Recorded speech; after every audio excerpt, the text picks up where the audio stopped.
السلام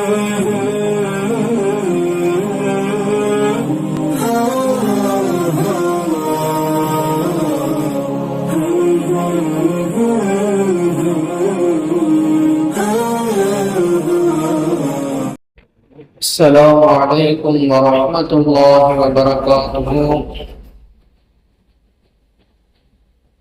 الحمد لله رب العالمين،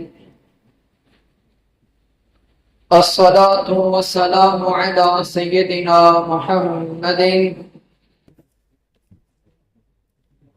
وعلى آله وأصحابه وأتباعه وأهل بيته كلهم أجمعين، أما بعد، فأعوذ بالله من الشيطان الرجيم. بسم الله الرحمن الرحيم.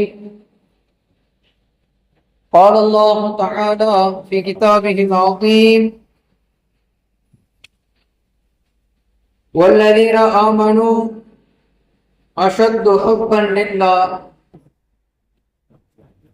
صدق الله العظيم.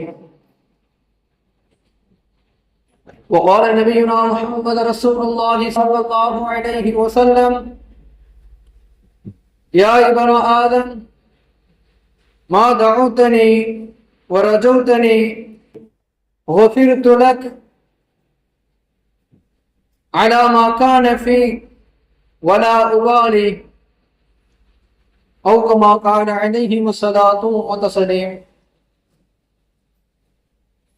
புகழனைத்தும் நம்மை படைத்து பரிபாலிக்கிற அல்லாஹ் ஒருவனையே சாரட்டும். சலாத்தும் சலாமும் அனைத்து நலவுகளும் கண்மணி நாயகம் முஹம்மது ரசூலுல்லாஹ் ஸல்லல்லாஹு அலைஹி வஸல்லம் அன்னாரின் மீதும், அன்னாருடைய வழிமுறைகளை அப்படியே பின்பற்றி வாழ்ந்தமைந்திட்ட சஹாபாக்கள் தொட்டு துவங்கி கியாமத்து வரைக்கும் மறைந்த, பிறந்த, இனி பிறக்க போகிற அனைத்து நல்லோர்களின் மீதும், குறிப்பாக சூரியன் உதிக்கும் தினத்தின் சிறந்த நாளாம் இந்த ஜும்ஆ தினத்தன்று பள்ளிவாசலை நோக்கி வந்திருக்கிற, இனி வர இருக்கிற இந்த ஊரினுடைய அனைத்து இஸ்லாமிய பெரியோர்கள், சகோதரர்கள், வாலிப நண்பர்கள் மற்றும் இல்லங்களில் வீட்டிலிருக்கிற அனைத்து சகோதர தாய்மார்களின் அத்துணை பேரின் மீதும் அல்லாஹ்வினுடைய அனைத்து நலவுகளும் உண்டாகுக என்ற பிரார்த்தனையோடு, கண்ணியமானவர்களே, இந்த சிறப்பான ஜும்ஆவினுடைய தினத்திலே நாம் ஒரு முக்கியமான செய்தியை பகிர்ந்து கொள்ள கடமைப்பட்டிருக்கிறோம். இந்த உரை இந்த மாதத்திற்கும் வருகிற மாதத்திற்கும் மிகவும் முக்கியமான, ஏன் நமக்கு மிக முக்கியமான, நம்ம உள்ளத்திற்கு மிக முக்கியமான ஒரு செய்தியாக இருக்கிறது. ஒரு இபாதத். என்ன இபாதத்? காதல். காதலா? இது வேற டிராக்ல போகுமோன்னு நீங்க நினைக்கலாம். ஆனா அல்ல, இது இறைவனின் மீது நாம் கொள்ளுகிற காதல். கண்ணியமானவர்களே, இறைவனின் மீது காதல் கொள்வது, இறைவனை நேசிப்பது, இந்த நேசத்தை பற்றி நாம் நன்கு தெரிந்து கொள்ள வேண்டும். இன்னும் நாம் இறைவனை எப்படி நேசிக்க வேண்டும் என்று நாம் புரிந்து கொள்ள வேண்டும். அல்லாஹ் தன் திருமறையிலே பேசி காட்டுகிறான். வல்லதீன எத்தகையவர்கள் என்றால் இன்னும் அவர்கள் நம்பிக்கையாளர்கள். ஆமனும், இந்த நம்பிக்கையாளர்கள் இருக்கிறார்களே, இவர்கள் எத்தகையவர்கள் என்று சொன்னால் அஷத்து ஹுப்பன் லில்லாஹ், அல்லாஹ்வின் மீது கடுமையான நேசம் கொள்ளுபவர்களாக இருக்கிறார்கள். கடுமையான நேசம். சும்மா சாதாரணமான காதல் அல்ல, நேசம் அல்ல. அந்த நேசம், அவர்கள் வைக்கக்கூடிய அந்த நேசம் இருக்கிறதே, அது கடுமையான நேசம். அதற்கு வார்த்தை என்பது அல்ல, அது பேசினால், சொன்னால், புரிந்து கொண்டால் முடியாது. உண்மையிலேயே உள்ளத்தில் இருந்து வரக்கூடிய ஒரு நேசம் அது. நீங்கள் நன்கு யோசித்து பாருங்கள். ஒரு வாலிபன் ஒரு பெண்ணை பார்க்கிறான். அவனுக்கு என்ன தோணுகிறது? இந்த பெண்மணி அழகாக இருக்கிறாள், இவளோடு நாம் வாழ வேண்டும், இவளோடு இவரை நம் மனைவியாக ஏற்றுக்கொள்ள வேண்டும் என்று பலவிதப்பட்ட சிந்தனைகள் இவனுடைய உள்ளத்தில் வருகிறது. ஏன்? காரணம், அந்த நேசத்தின் காரணத்தினால். கண்ணியமானவர்களே, இந்த நேசம் இருக்கிறதே, இது துனியாவோடு முடிந்து விடுகிறது. இந்த நேசம் இருக்கிறதே, இது சிறந்த நேசம் என்றும் சொல்ல இயலாது. ஒரு கொஞ்ச காலத்துக்கு இருக்கக்கூடிய நேசம் தான், அவ்வளவுதான். ஆனால் நாம் அல்லாஹுவின் மீது வைக்கக்கூடிய நேசம் இருக்கிறது, இது உலகத்தில் மட்டுமல்ல, மறு உலகத்திலும் நமக்கு அதை பிரயோஜனமாக ஆக்குகிறது என்பதை நானும் நீங்களும் யோசித்து பார்க்க கடமைப்பட்டிருக்கிறோம். அந்த நேசத்தை நம்முடைய உள்ளத்தில் கொண்டு வருவதற்குண்டான வழிகளை நாம் தேட வேண்டும். அதுதான் விஷயம். இங்கு கண்ணியமானவர்களே, இறைவன் நமக்கு செய்த குடைகளை கொஞ்சம் நினைத்து பாருங்கள். ரொம்பலாம் கொஞ்சம் நினைத்து பாருங்கள். ஒரு பெண் நமக்கு செய்த, அல்லது நம் நேசிக்கிற அந்த பெண் நமக்கு என்ன செய்ய போகிறார் என்பதை நீங்கள் யோசித்து பாருங்கள். ஒன்றும் கிடையாது. ஆனால் நமக்கு, நம்மை படைத்து, நம்மை பரிபாலித்து, நமக்கு உணவு கொடுத்து, நமக்கு உடை கொடுத்து, நமக்கு இருக்க இடம் கொடுத்து, நம் வாழ அனைத்து விதமான சகல விதமான சௌரியங்களையும் செய்து தருகிற ரப்பல் ஆலமீன் நாம் எவ்வளவு நேசிக்க வேண்டும், அவனை எவ்வளவு நம்ம நேசிக்கணும், எவ்வளவு அவனை காதலிக்கணும். கனிவானவர்களே, நான் ஒரே ஒரு விஷயத்தை மட்டும் நான் உங்களுக்கு சொல்லுவேன்.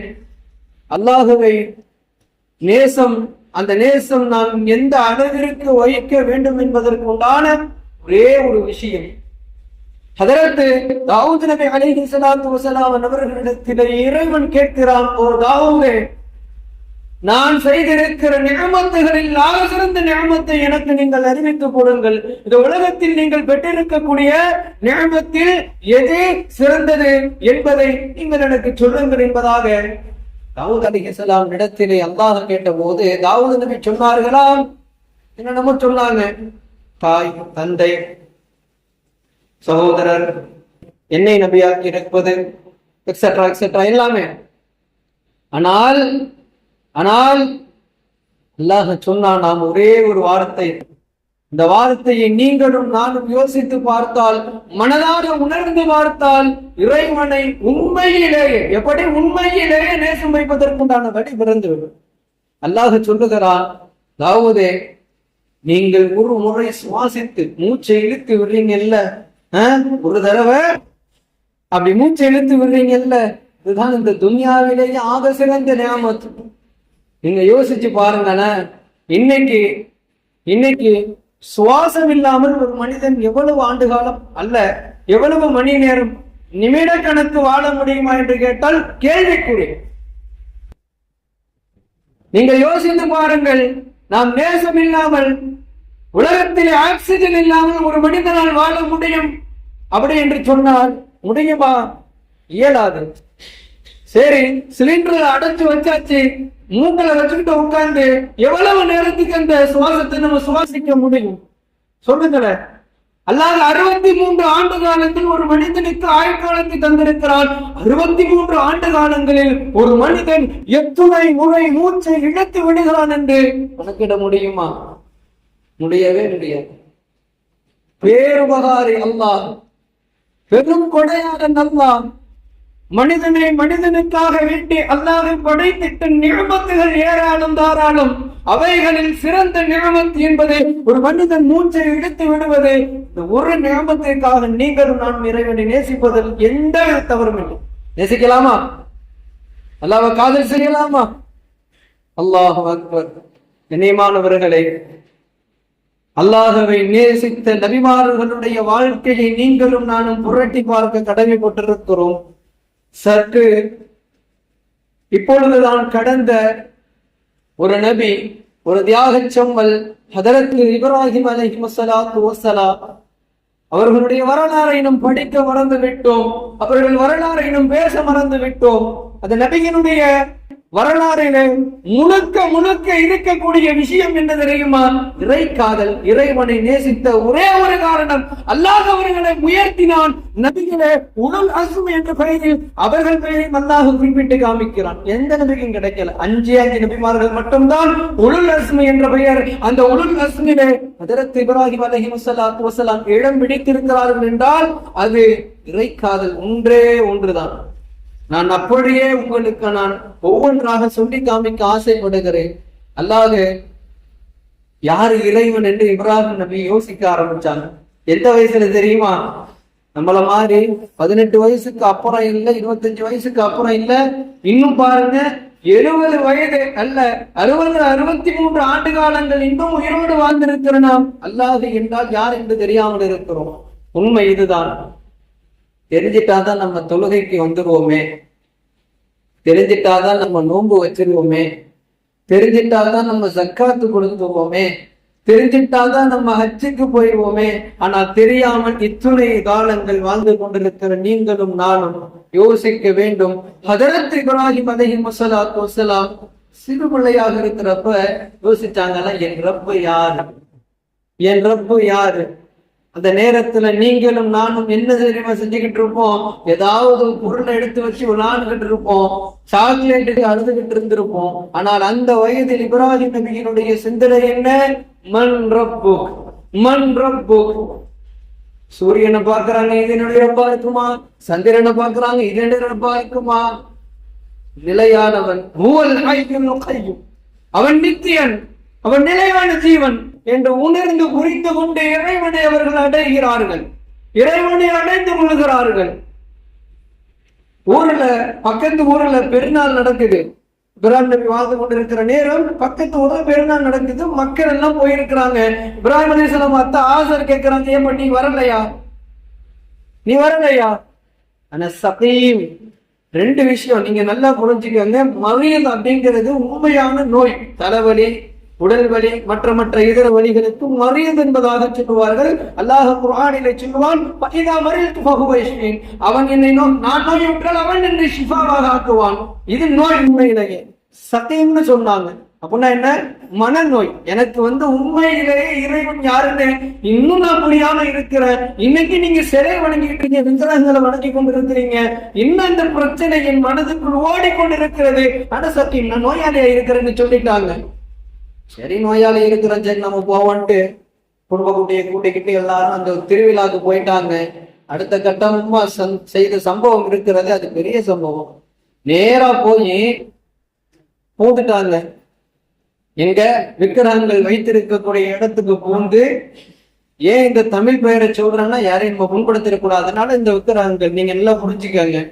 விக்கிரகங்கள் இருக்கக்கூடிய இடத்துக்கு போய் என்ன செஞ்சுட்டாங்க, அங்க வரிசையை அடுக்கி வச்சிருக்கிறாங்க. பெருசு சின்னது எல்லாமே. அதுல மிக பெருசுன்னு ஒண்ணு இருக்குது, மிகப்பெரிய கடவுள் அப்படின்னு ஒண்ணு இருக்குது. சின்னது எல்லாத்தையும் சுட்டி அல்ல கோடாலியை வச்சு அடிச்சு துவம்சம் பண்ணிட்டு பெரிய விக்கிரகனுடைய கழுத்துல மாட்டிட்டு வந்துட்டாங்க. இப்ப ஊர்ல பார்த்தா என்ன நமக்கெல்லாம் எப்படி இருக்கும் யோசிச்சு பாருங்களேன். நம்ம வீட்டுல ஒரு 2 நாளைக்கு ஊருக்கு போயிட்டு பிள்ளைய விட்டுட்டு போயிட்டு வர்றோம்னு வைங்க. நம்ம வீட்டு பையன் என்ன பண்றான், அடிச்சு உடைச்சிட்டான் எல்லாத்தையும். டிவி உடஞ்சு கிடக்கு, மிக்சி உடஞ்சு கிடக்கு, கிரைண்டர் உடஞ்சு கிடக்குன்னா நம்ம சும்மா இருப்போமா? அவனை உடைச்சிருவோம், ஒரே தெரியும் அவனை உடைச்சிருவோம். அப்படிதானே? முதல்ல குச்சியை உடைப்போம், அடுத்து அவனை உடைப்போம். அதுதான் நம்மளுடைய இது. அப்ப பாக்குறாங்க, பார்த்தா உடஞ்சு கிடக்கு, எல்லா விக்கிரகங்களும் சிதைஞ்சு கிடக்கிறது, உடைபட்டு கிடக்குது. பார்த்துட்டு இது யாரு பண்ணிருப்பா? அப்ப ஒரு சிலர்கள் சொல்லிக் கொண்டார்களாம், இப்ராஹிம் ஒருத்தர் இருக்கிறார், அவரு தான் இதை பேசிக்கிட்டே இருக்கிறது. விக்கிரகங்கள் பிடிக்காத ஒரு மனிதர் அவரு தான். அவருக்கு கேட்ட விடை பிறக்கும், அவருக்கு கேட்டா தெரிஞ்சு போயிடும். அது அவர் தான் பண்ணிருப்பாரு நினைக்கிறேன்னு போய் விசாரிச்சோன்ன புத்திசாலியா ஒரே ஒரு பதில் சொன்னாராம். நீ உடைச்சியா? நான் உடைக்கல, சுத்தியல கழுத்துல மாட்டிருக்கு பாருங்க, அந்த பெரிய விக்கிரகம் தான் உடைச்சிச்சுன்னு சொன்னாங்க. யோசிச்சு பாருங்களேன், ஊர் மக்களுக்கு என்ன ஆணுச்சு புரிஞ்சுக்கிட்டாங்க. ஆனாலும் தன் கொண்ட கொள்கை, தன்னுடைய மதம், அது உண்மை, அதுதான் சத்தியம் என்று பெருமைக்காக, காதலுக்காக அவர்கள் வைத்துக் கொண்டிருந்ததற்காக வேண்டி இப்ராஹிம் நபி என்ன செஞ்சாங்க? நெருப்பு குண்டத்தில் அவர்கள் என்ன செய்யறாங்க? போடப்பட்ட சம்பவத்தை நம்ம நல்லா புரிஞ்சுக்கணும். அந்த இடத்துல நீங்க யோசிச்சு பார்க்கணும், இறைவனுடைய காதலை எந்த அளவிற்கு உணர்ந்து வெளிப்பட்டார்கள் என்று. தீர்ப்பு வந்துடுச்சு, நெருப்பு குண்டத்தை மூட்டுங்க, இப்ராஹிம் அதுல போடுங்க அப்படின்னு வந்துருச்சு. மேலிருந்து வானவர் குமான் இப்ராஹிம் அலைஹிஸ்ஸலாம் வர்றாங்க. இப்ராஹிமை நீங்க சொல்லுங்க, அனுப்பிச்சிருவோம், நீங்க சொல்லுங்க, எல்லாம் பண்ணிடுவோம், உங்களுக்கு சௌகரியம் செஞ்சு கொடுத்துருவோம். இப்ராஹிம் நபி சொன்னாங்களாம், அல்ல அல்ல, உங்கள் உதவி எனக்கு தேவையில்லை. என்னை படைத்த, என்னை பரிபாலிக்கிற, எனக்கு எல்லா விதமான சகல சௌகரியங்களும் தருகிற என்னை படைத்த இறைவன் என்னை காப்பாற்று. அல்லாஹ் உடனே பேசிவிட்டான், இப்ராஹிம் உடனே நெருப்பு குளிர்மிக்க அந்த இடமாக மாறி போனது. எதனால்? எதனால்? அல்லாஹ் இறைவன் இப்ராஹிம் நபியின் மீது வைத்திருந்த காதல், இப்ராஹிம் நபி அல்லாஹ்வின் மீது வைத்திருந்த காதல்.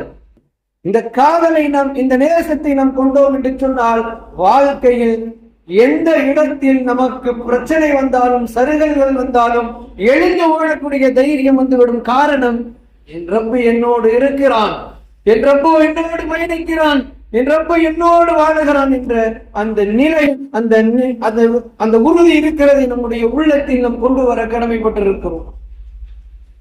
அடுத்தது, இது வரலாறு நம்ம சொல்லிக்கிட்டே போலாம். இப்ராஹிம் நபியுடைய வரலாறுல மகனை குர்பானி கொடுக்கறதுக்காக போனாங்க. காரணம் என்ன? இறை காதல். மகன் பொறுத்துக்கிட்டாங்க. காரணம் என்ன? இறை காதல். மனைவியை விட்டு சென்றார்கள், அரபு உலகத்தில விட்டு சென்றார்கள், எந்த பொறுப்பூண்டுகளும் இல்லை. நீங்கள் நானும் செய்வோமா? செய்வோமா? முடியாது. நம்ம மனைவியை கூட்டிட்டு போய் எந்த தண்ணியும் இல்லை, பொறுப்பூண்டுகளும் இல்லை, எதுவுமே இல்லை, அனந்தர பாலைவனம், அடிக்கிற வெயில், தன்னந்தனியாக கை குழந்தையோட நம்ம மனைவியை விட்டுட்டு போயிடுவோமா? அந்த தைரியம் யாருக்கு இருக்கு? இப்ராஹிம் நபிக்கு மட்டும்தான் இருக்கு. காரணம் என்ன தெரியுமா? அல்லாஹ்வை எப்படி நேசிக்க வேண்டும் என்று அவர்களுக்கு தெரிந்தது, நமக்கு தெரியல, அதனால தைரியம் இல்லாம போயிடுச்சு. அவ்வளவுதான் டிஃபரன்ஸ், வேற ஒண்ணும் கிடையாது.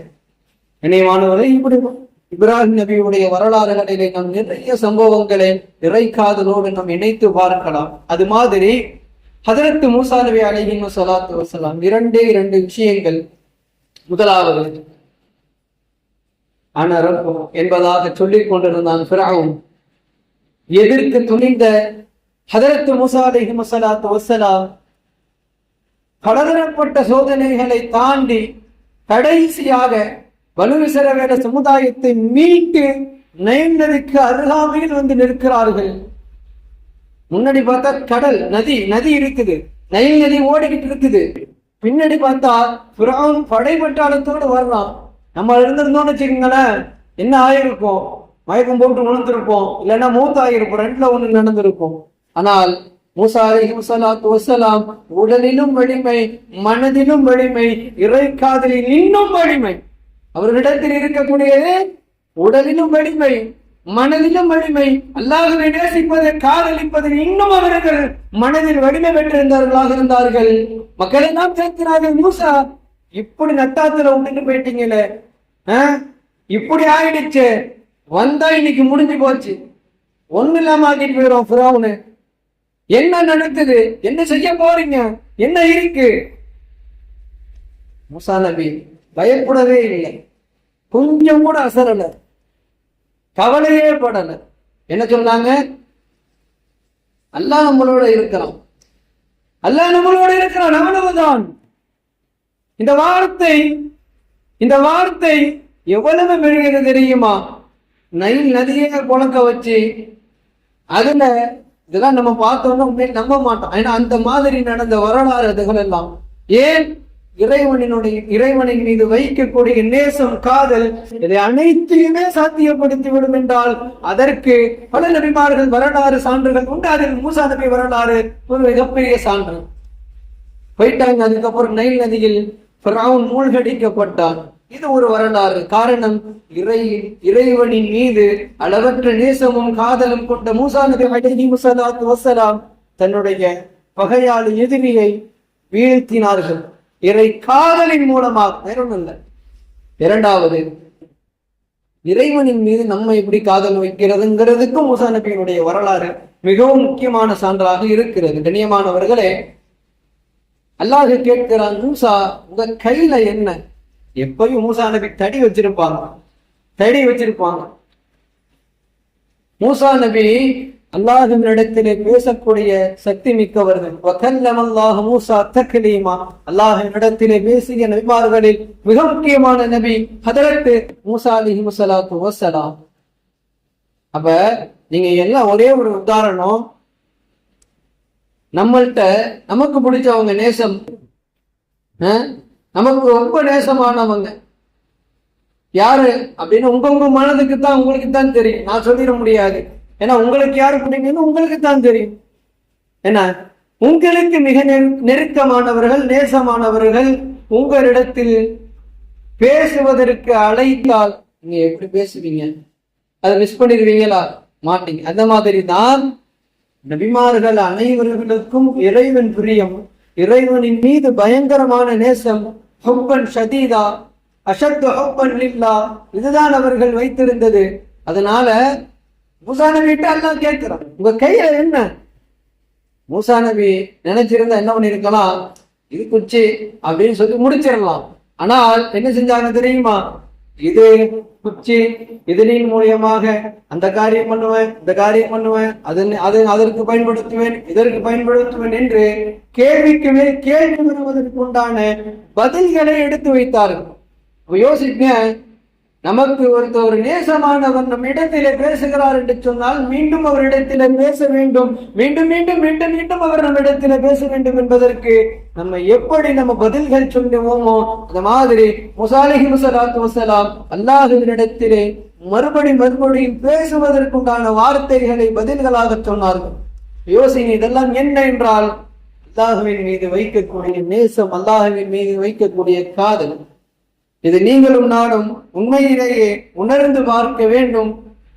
அல்லாஹ்வை உண்மையிலேயே நீங்களும் நானும் யோசித்து நேசித்து பார்க்க வேண்டும். அது மட்டுமல்லாமல் பெருமானார் ஸல்லல்லாஹு அலைஹி வஸல்லம் அவர்கள் சொல்லுவார்கள், திர்மிதி ஷரீஃபிலே 3540வது ஹதீஸாக பதிவிடப்பட்டிருக்கிறது, யா இப்ன ஆதம், ஓ ஆதமுடைய மகனே, இன்னக்கமா தஅவுதனி வரஜுதனி, என்னை நீ அழைத்து, தஅவுதனி என்னை நீ அழைத்து, வரஜுதனி என்னின் மீது நீ ஆதரவு வைக்கிறாய் என்று சொன்னால்,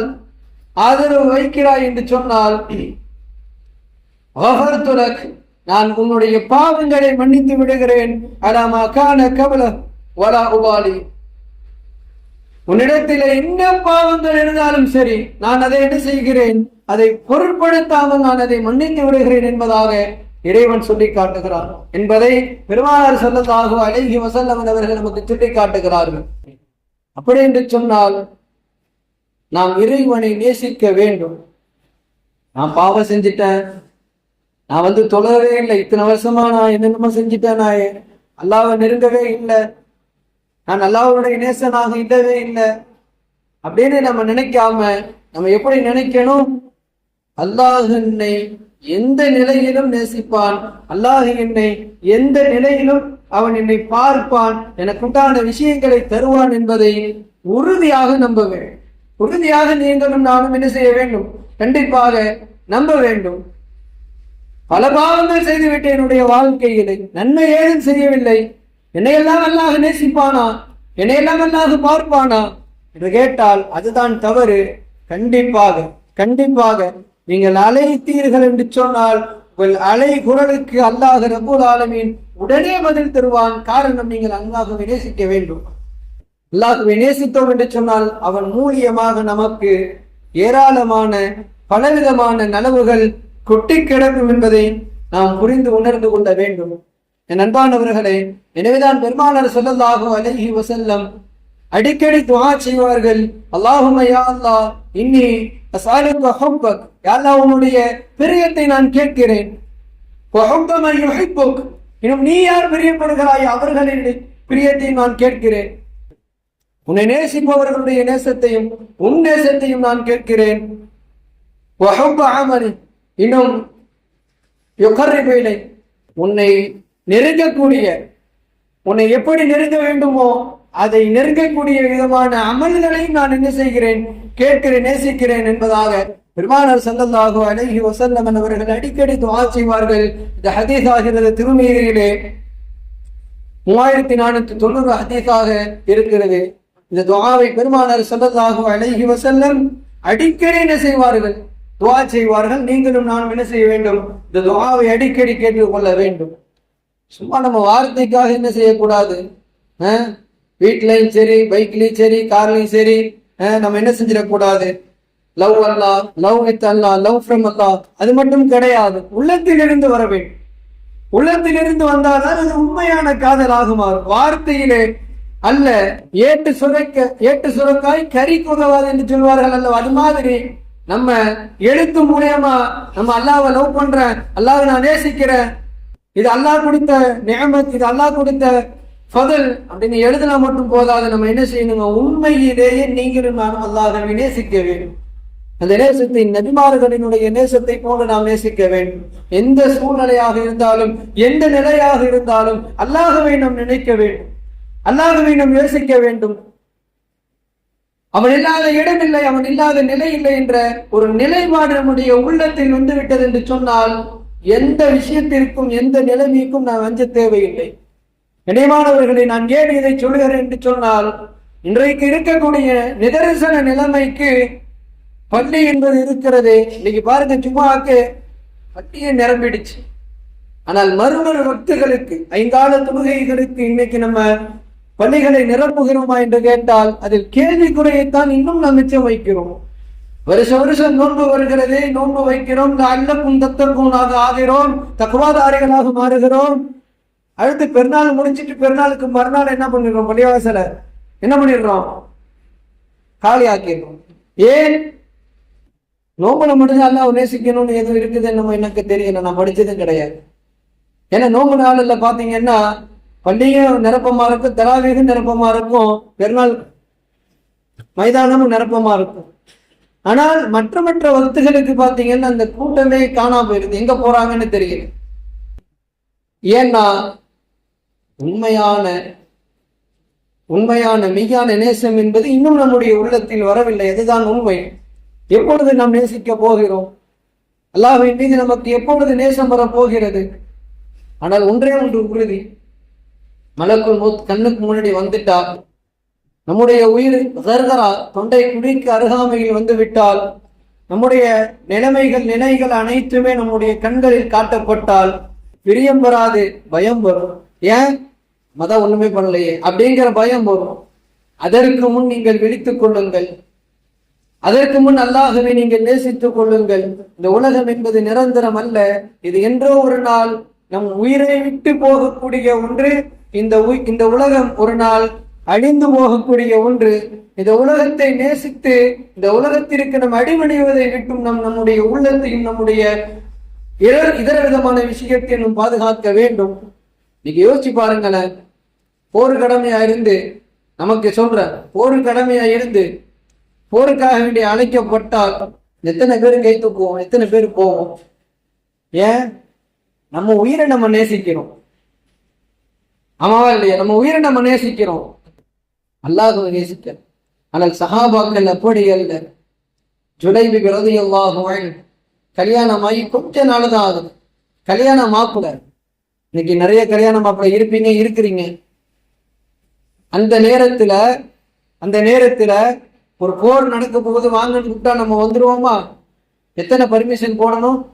அத்தாட்ட கேட்கணும், அம்மாட்ட கேட்கணும், மனைவிட்ட கேட்கணும், மக்கள்கிட்ட கேட்கணும், அவங்கள்ட்ட கேட்கணும், இவங்கள்ட்ட கேட்கணும், எல்லாத்தையும் கேட்கணும்.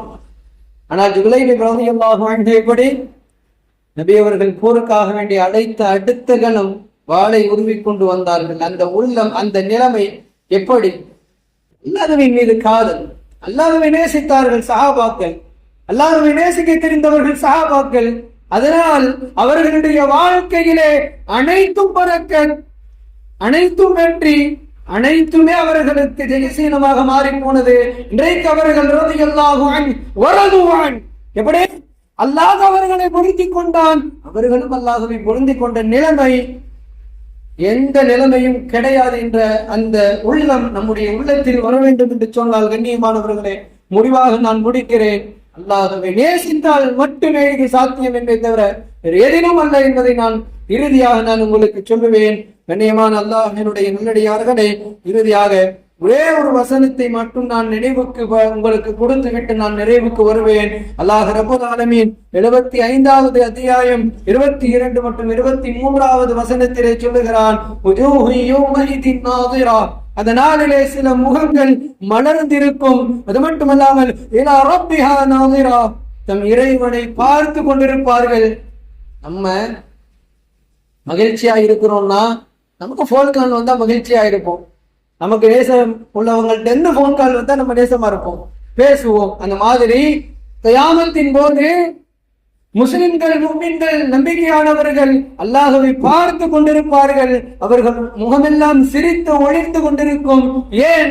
இது அல்லாஹ்வை நேசித்ததால் மட்டுமே கிடைத்தது என்பதை உணர்ந்து கொள்ள வேண்டும். எனவே அல்லாஹ்வை நேசிக்கக்கூடிய பாக்கியத்தை அல்லாஹ் நம் அனைவருக்கும் தருவானாக. பெருமானார் ஸல்லல்லாஹு அலைஹி வஸல்லம் எப்படி அல்லாஹ்வை நேசிக்க வேண்டும் என்று அவர்கள்